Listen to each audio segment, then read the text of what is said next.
Friends, आज मैं आप लोगों के लिए कोहलबर्ग का सिद्धांत लेकर आया हूं, जो कि काफ़ी इम्पॉर्टेंट है सीटीईटी की दृष्टि से। और सीटीईटी में इससे रिलेटेड एक दो क्वेश्चंस पक्का एग्जाम में आते हैं।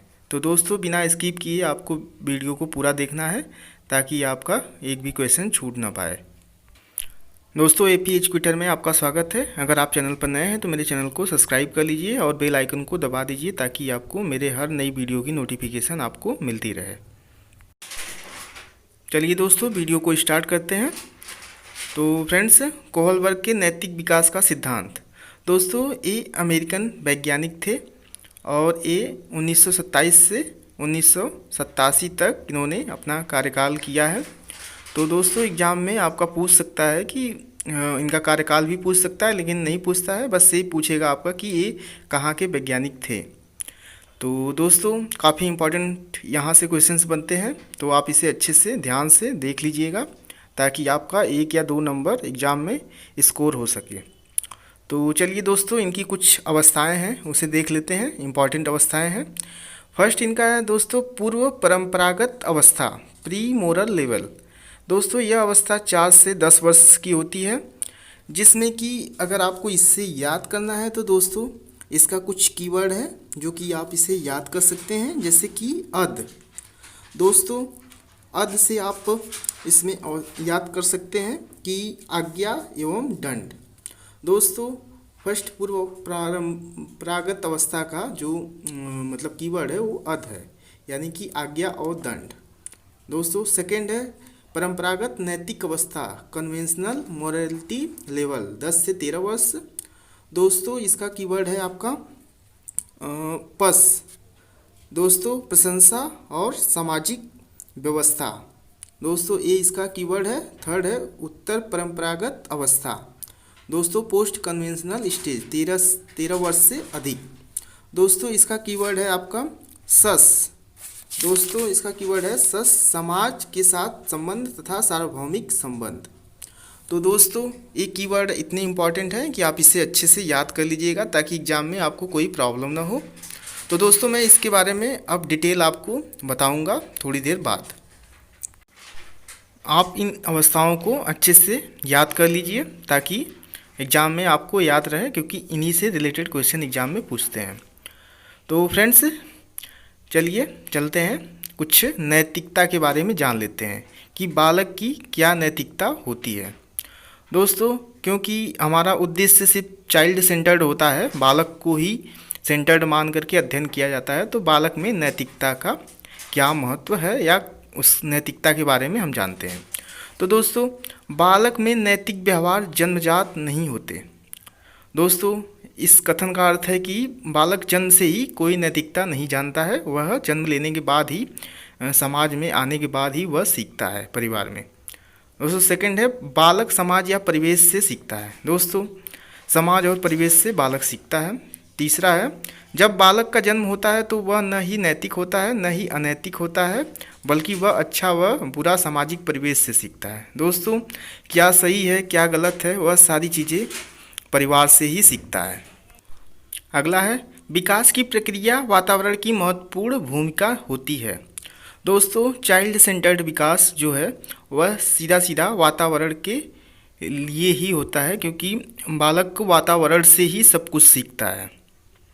तो चलिए दोस्तों, चलते हैं अवस्था को पूरा डिटेल में जानते हैं। तो दोस्तों, फर्स्ट है पूर्व परंपरागत अवस्था। यह अवस्था 4 से 10 वर्ष की होती है। फर्स्ट इसमें आज्ञा एवं दंड की अवस्था। दोस्तों, मैंने ऊपर जो कीवर्ड दिया था वही यहाँ पे है। सेकंड है अहंकार की अवस्था। दोस्तों, जो अद है, अद से आपका अ जो है, अ से आज्ञा और अ से अहंकार की अवस्था हो जाएगा, और जो द है, द से आपका दंड हो जाएगा। तो दोस्तों, यहाँ पे तीनों एक साथ समाहित है इस कीवर्ड में, तो आप लोग इसे ध्यान से देखिएगा।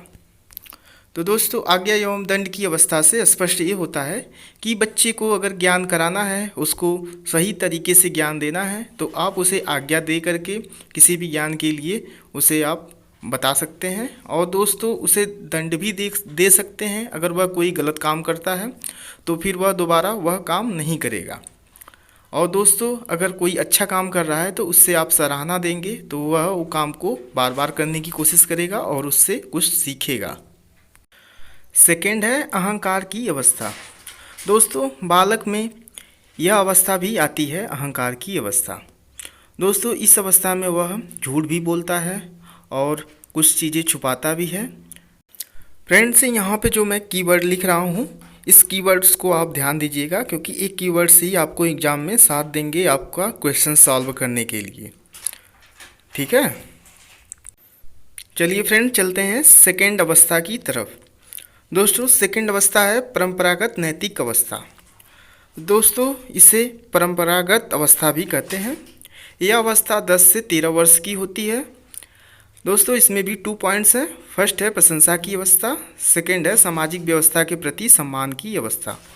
दोस्तों मैंने ऊपर जो कीवर्ड बताया था आपका पस, दोस्तों पस से आपका स्पष्ट होता है कि प से प्रशंसा की अवस्था और स से सामाजिक व्यवस्था के प्रति सम्मान की अवस्था। दोस्तों कीवर्ड काफ़ी इंपॉर्टेंट है, आप इसे ध्यान दीजिएगा, मैं बार बार रिमाइंड करा रहा हूँ।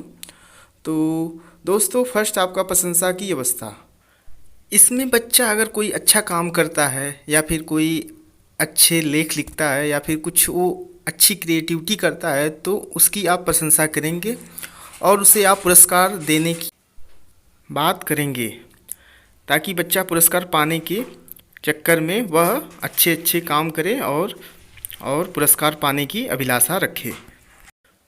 फ्रेंड्स यहाँ पे इसका कीवर्ड है प्रशंसा या पुरस्कार पाना। चलिए फ्रेंड्स चलते हैं लास्ट अवस्था की तरफ। अवस्था है आपका उत्तर परंपरागत अवस्था। दोस्तों यह अवस्था 13 वर्ष से अधिक की होती है। इसमें भी 2 पॉइंट्स हैं। फर्स्ट है समाज के साथ संबंध, सेकंड है सार्वभौमिक संबंध। दोस्तों जैसा कि मैंने ऊपर आपको कीवर्ड बताया था, इसमें आपका कीवर्ड था सस। दोस्तों यहाँ पे 2 बार स आया है, सस। तो दोस्तों यहाँ पे फर्स्ट आपका है समाज के साथ संबंध, सेकंड है सार्वभौमिक संबंध। दोस्तों कीवर्ड आप ध्यान दीजिएगा। फर्स्ट समाज के साथ संबंध। फ्रेंड्स इसमें बच्चा सम्मान के प्रति वह कार्य करेगा, उसको सम्मान की चाह होगी, सम्मान के प्रति वह अच्छे अच्छे कार्य करेगा जिससे कि उसको समाज से सम्मान मिले। यहाँ पे कीवर्ड है सम्मान के प्रति। सेकंड है सार्वभौमिक संबंध। दोस्तों यहाँ पे बच्चा अपने मन का कार्य करता है, वह स्वतंत्र होता है, वह अपने मन के सभी कार्यों को करना पसंद करेगा। तो दोस्तों यहाँ पे इसका कीवर्ड होगा आपका अपने मन का कार्य करना। फ्रेंड्स कोहलबर्ग का नैतिक का सिद्धांत। दोस्तों अगर ये सिद्धांत अगर एग्जाम में पूछता है तो आप बस सीधा सीधा आप समझ जाइएगा कि बच्चे के नैतिक विकास से संबंधित जो भी क्रियाकलाप होगा उसे ही आप सही ट्रिक के रूप में मारेंगे, ताकि आपका क्वेश्चंस गलत ना हो। फ्रेंड्स अगर वीडियो अच्छी लगी हो तो वीडियो को लाइक, सब्सक्राइब और शेयर करें। धन्यवाद।